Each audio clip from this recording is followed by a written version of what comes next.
We'll now would recognize Senator Hatch for Senate File 2315. Thank you, Mr. President, ladies and gentlemen of the Senate. Arguably, one of the three most important reform bills this legislature will do in the last 2 years is before us today.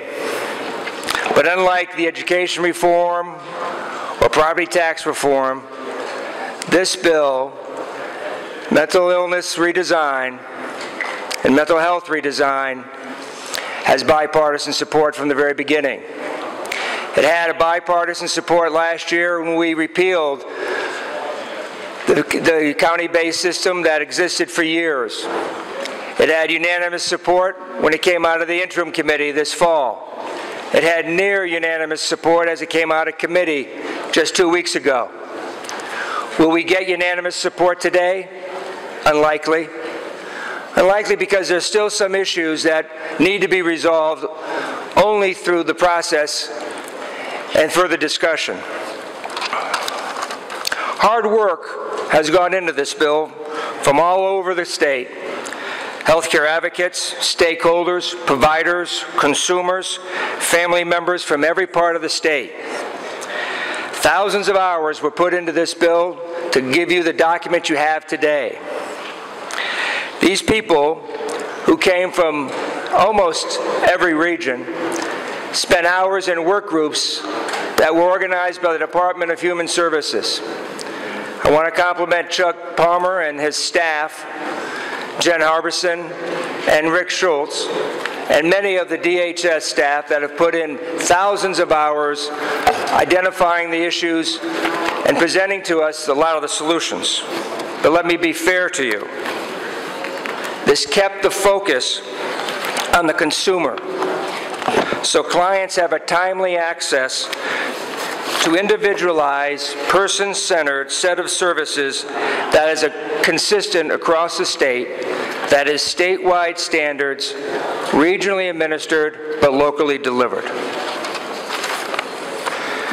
As I said, the subcommittee met over the summer and fall and through the legislative session so far. I want to compliment Senators Johnson, Ernst, and Ward, who worked with their Democratic colleagues and our House colleagues all summer and fall. Their attention to details helped craft the new design and contributed to the defining treatments and services that every Iowan in every part of this state should be able to access. I also want to thank my colleagues, Senator Reagan and Senator Bolcom, who put in an extraordinary amount of time, contributed as much to their passion as their ability to craft legislation. But they did this not to present to us a bill that is just like any other piece of legislation built on compromise. My colleagues spent time on this bill, went to all the meetings, because that's why they were elected as state senators. Their compassion and brilliance, along with many others that contributed to this bill, brings you to the legislation we are going to debate today. Mr. President, those are my opening remarks. Seeing none, recognize Senator from Polk, Senator Hatch, for final remarks on Senate File 2315 as amended. Thank you, Mr. President. Well, I must say there is a dearth of silence in this chamber, and it's really surprising because so many colleagues have contributed for the past 9 months on a bill that is going to change not only the way we look at mental illness and deliver the services, but literally a process and hopefully funding that will fully engage our responsibilities to the people of the state, where people who are sick have a chance of getting better. You know, this is not like healthcare reform where we put money into possibly keeping people from getting ill. This is part of the healthcare system where people are ill. And if we don't provide a sustainable way of funding for them, if we don't provide a process where every Iowan has access to any and all services that are needed to get healthier, people will die. That's the importance of this bill. And so many people in this chamber who normally don't get involved in human services area of legislation contributed deeply into the discussion and the solutions to the program and to the problems.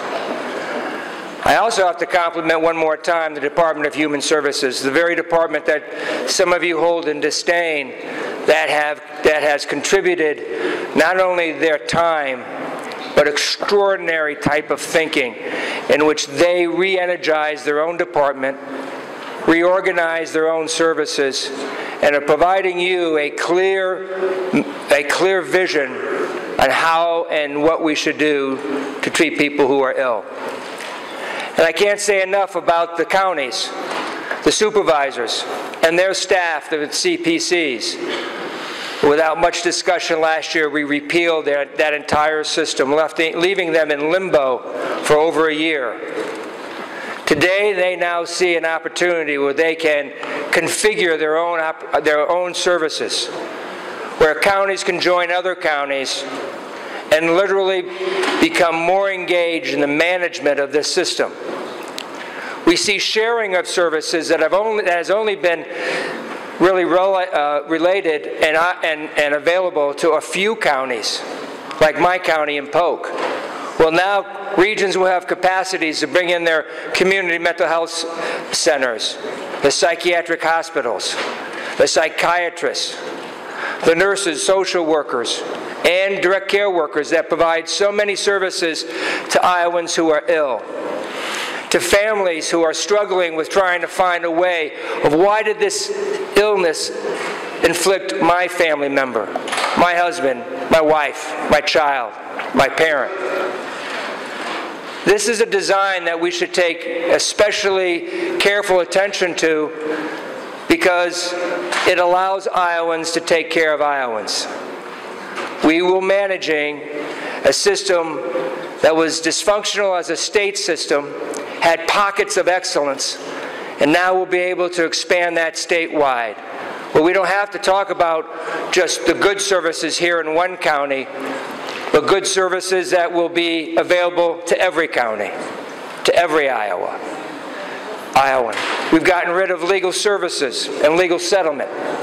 Legal settlement that right now there's $12 million in unclaimed bills because there's arguments between counties on who should pay for it. And who gets caught in the middle? Iowans. So we no longer will have that kind of system that discriminates against who you are, where you live, but will treat everybody fairly. I can't say enough about the staff that's worked together. I want to give special attention to Chris Bell and Josh Bronsick. These are our two staff members who have worked in our caucuses. They've been the Henry Kissinger of this bill by shuttling back and forth between meetings, sometimes simultaneously meeting, and certainly between each other. So I want to thank Chris and Josh for that. But also John Pollack, who had to engage other members of LSA in writing a bill that had to restructure a system that's been in our books for years. Jess Benson from the LSA, who's also putting together the numbers. He's going to be more prominent as we try to put the budget and the property tax issue together. Amber DeSmit, who's also working with LSA, all the employees of DHS, and I want to give special recognition again to all of the stakeholders, all the consumers, the family members, the providers who know that this redesign will have consequences to their future, but together they understood that it will be a future in which they will have greater leverage and a greater ability to provide the services that every Iowan needs to have. And with that, Mr. President, I'm real proud to have been the floor manager of this, but I could tell you this could not have been done, and it was impossible to do without the cooperation of the hundreds of people statewide that spent a lot of time. With that, Mr. President, I urge passage of this major piece of legislation. Thank you. The senator from Polk moves Senate File 2315 as amended be read the last time, placed on its passage. Those in favor of the motion say aye. Aye. Opposed say no. Motion prevails. The Secretary will read. Senate File 2315 by Committee on Human